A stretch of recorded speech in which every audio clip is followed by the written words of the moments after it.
बिस्मिल्लाहिर्रहमानिर्रहीम। अस्सलाम वालेकुम। कैसे हैं आप लोग? सब ठीक हैं? अच्छा, ये आज हमने टॉपिक पढ़ना है फ़िज़िकल साइंसेज़ का। ये एक्चुअली डिज़ास्टर्स के अंदर ही आता है, ठीक है? वाइल्ड फायर और अर्बन फायर, और ये पास्ट पेपर में भी काफ़ी दफ़ा आ चुका है, ठीक है? तो सबसे पहले हम इसको वाइल्ड फायर को देख लेते हैं। वाइल्ड फायर का मतलब है जो आग जंगलात में लगती है या वाइल्ड एरियाज़ में लगती है। लेकिन अर्बन फायर का मतलब है जो सिटीज़ के अंदर लगती है या इंसानों की गफलत की वजह से लगती है, ठीक है?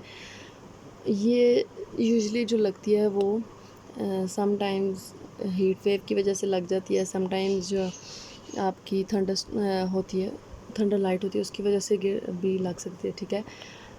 तो अभी हम देखते हैं इंट्रोडक्शन। सबसे पहले इसका हम देखेंगे वाइल्ड फायर किस वजह से होती है। Visible bath of combustion, combustion से केमिकल, यानी कि समटाइम्स केमिकल रिएक्शन इस तरह हो जाता है कि हीट फ्यूल और ऑक्सीजन जो है वो जब मिक्स होते हैं तो वाइल्ड फायर इग्नाइट हो जाती है। This ingredient must be present there before, यानी वो कहते हैं कि अगर ये 3 इंग्रेडिएंट्स होंगे, ये साइकिल आपका तभी चलेगा, फायर साइकिल, जब आपके पास हीट होगी, फ्यूल होगा और ऑक्सीजन, ठीक? Wild fire is simply an uncontrolled fire. ये वाइल्ड फायर जो होती है वो यूजली अनकंट्रोल होती है। लाइक भी रिसेंट इसकी एग्जांपल अगर हम दें तो मैंने देखा था कि यूएस में भी लगी, वहाँ पे 2000 प्लस उन्होंने 2000 और 20,000 आई एम नॉट श्योर एवैक्यूएशंस करवाई हैं, और वो फाइल जो है वो अभी तक कंट्रोल नहीं हो रही है। हिस्ट्री की सबसे बड़ी एवैक्यूएशन है जो हुई है, ठीक है? अभी आप इसको सर्च करके मज़ीद ऐड कर सकते हैं। मैंने उस दिन न्यूज़पेपर में इसको पढ़ा था। Wild fire can wipe out an entire forest, यानी ये अनकंट्रोल होती है तो समटाइम्स ये क्या करती है, पूरा फॉरेस्ट भी वाइप आउट कर सकती है, ठीक है? Destroy almost every organic matter in it, like वहाँ पे जितने एनिमल्स होंगे, वहाँ पे जितने प्लांट्स होंगे, ईच एंड एवरीथिंग वो डिस्ट्रॉय कर सकती है। अब इनको वाइल्ड फायर को हम नेम्स क्या देते हैं? फॉरेस्ट फायर भी बोलते हैं, ग्रास फायर भी बोलते हैं, बुश फायर्स भी बोलते हैं, pit fire, depending on the type of vegetation burn, यानी कि अगर बड़े बड़े दरख्तों में लगेगी या जंगल में लगेगी तो फॉरेस्ट फायर बोलेंगे, अगर घास पर लगेगी तो फिर हम उसको ग्रास फायर बोलेंगे, अगर बुशेस पर होगी तो बुश फायर, और पीटिस पर होगी तो इसको बोलेंगे, ठीक है? इसकी काजेज़ क्या होती हैं देखें। इसकी काजेज़ समटाइम्स कैंप फायर, जो एडवेंचर करने जाते हैं वहाँ पे कैंप फायर अगर उन्होंने किया तो उस वजह से भी हो सकती है, ठीक है? स्मोकिंग की वजह से भी हो सकती है कि किसी ने स्मोकिंग किया तो अनइंटेंशनली उसने इस तरह सिगरेट जो है वो गिरा दिया तो उसे पता नहीं चला।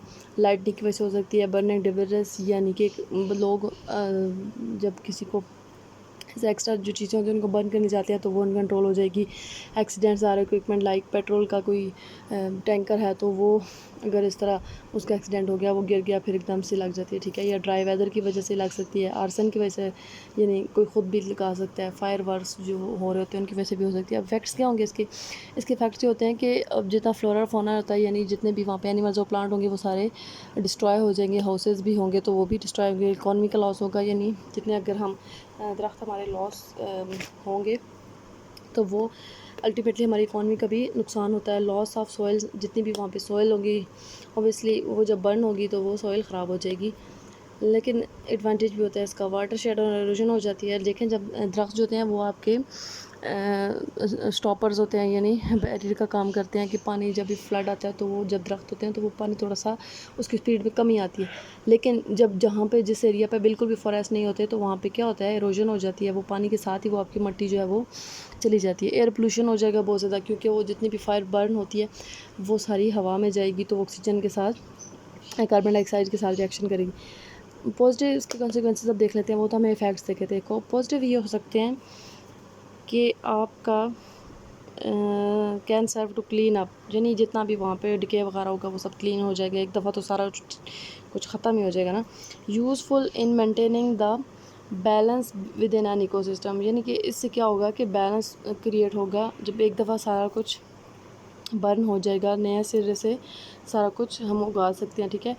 फिर क्या होगा कि added benefit in plant removal in to increase in sunlight which assist regeneration of plant, यानी कि वो कहते हैं कि जब सारा कुछ बर्न हो जाएगा तो सनलाइट डायरेक्ट पड़ेगी ज़मीन पर तो उस ज़मीन जो है वो फिर से फर्टाइल हो जाएगी। According to scientist wild life can increase amount of plant and animal seed, इससे क्या वो कहते हैं कि स्पीशीज़ जो हैं वो इंक्रीज़ भी हो सकती हैं, साइंटिस्ट के अकॉर्डिंग ये है। Some plants even require wild fire to germinate their seed and stimulate growth, यानी कुछ प्लांट्स ऐसे हैं कि जिनको वाइल्ड फायर बाकायदा तौर पर चाहिए होती है इस काम के लिए। फायर मैनेजमेंट किस तरह होते हैं, फायर लाइन्स के ज़रिए, फायरिंग आउट के ज़रिए, एयर टैंकर्स के ज़रिए यानी ऊपर से, और रिमोट सेंसिंग के ज़रिए, फायर फाइटर्स के ज़रिए। ठीक हो गया। अभी ये आपका हो गया वाइल्ड। अभी हम आते हैं अर्बन फायर पे। ये बहुत इंटरेस्टिंग और मेरा फेवरेट टॉपिक है, क्योंकि अर्बन फायर सम टाइम जब आप बारबेक्यू करते हैं या आप सिलेंडर होता है उस वजह से भी हो सकता है। ठीक है। Structure fire is a fire involving the structure of various types of residential, यानी रेजिडेंशियल एरिया पर होगी, कमर्शियल एरिया पर होगी, इंडस्ट्रियल एरिया पर होगी, तो उसको हम अर्बन फायर कहते हैं। इसकी काजेज़ जल्दी जल्दी देख लेते हैं। कुकिंग की वजह से हो सकती है। ठीक है। हीटिंग इक्विपमेंट लाइक हीटर, या फिर होम हीटिंग, केयरलेस स्मोकिंग की वजह से होती है, यानी कि रात सोते टाइम कोई स्मोकिंग कर रहा है तो उस वजह से भी हो सकती है। इलेक्ट्रिकल इक्विपमेंट फेलियर, यानी कोई आप इलेक्ट्रिकल यूज़ कर रहे हैं तो अगर फायर उससे भी इग्निट हो सकती है। कैंडल्स की वजह से हो सकता है। चाइल्ड प्लेइंग विद फायर की वजह से भी हो सकता है। इनएडिक्वेट एंड फॉल्टी वायरिंग जब आपकी घर की होगी तब भी हो सकता है। फ्लेमेबल लिक्विड्स होते हैं उनकी वजह से होता है। बारबेक्यू की वजह से हो सकती है। ठीक है। Fire fighting and fire control अब किस तरह होते हैं, इस act of fire extinguishing fire. ठीक है। अब इसके ज़रिए क्या होगी कि फायर फाइटर्स जो आते हैं वो टैंकर्स होते हैं वो आते हैं तो उसको इसके साथ sorry fire fighter suppresses and extinguish fire to protect lives and prevent destruction of fire fighters जो होते हैं वो इसमें क्या करते हैं कि वो आपकी लाइफ्स को सेव करते हैं। ठीक है। और डिस्ट्रक्शन को मिनिमाइज़ करने की कोशिश करते हैं। अब इसके लिए रेस्क्यू कैसे कर सकते हैं, सबसे पहले गाइडलाइंस होगी रेस्क्यू करना। रेस्क्यू कैसे करते हैं कि जो primary secondary search shall be conducted at the are structure, यानी आप देखेंगे कि फायर का स्पेन कितना है। ठीक है। उसके बाद exposure protection, it is a tactic use to prevent the fire from spreading to. इसमें क्या करते हैं कि वो उसकी स्प्रेडिंग को कम करते हैं जितनी भी कम हो सकती है। कन्फाइनमेंट का ये मतलब होता है कि आग जिस एरिया में लगी है हम उसको उसी एरिया में कन्फाइन करके रखें। ठीक है। उसको मज़ीद बढ़ने ना दें। एक्सटिंग्विशन का मतलब होता है कि at some point a thorough overhaul of the affected area must be perform ensure total influence. मतलब वो कहते हैं कि एक्सटिंक्शन में कुछ इस तरह के पॉइंट होते हैं जहाँ पर उस एरिया को पहले आप सेव करें जहाँ पे बहुत ज़्यादा आग लगी है। ठीक है।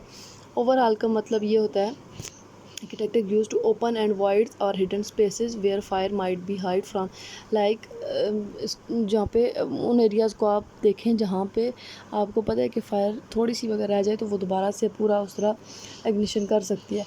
वेंटिलेशन का मतलब ये होता है कि tactics employed to remove and super heated gases from the fire building. इसमें क्या करते हैं कि सुपर हीटेड जो गैसेस होती हैं उनको रिमूव करते हैं फायर बिल्डिंग से। ठीक है।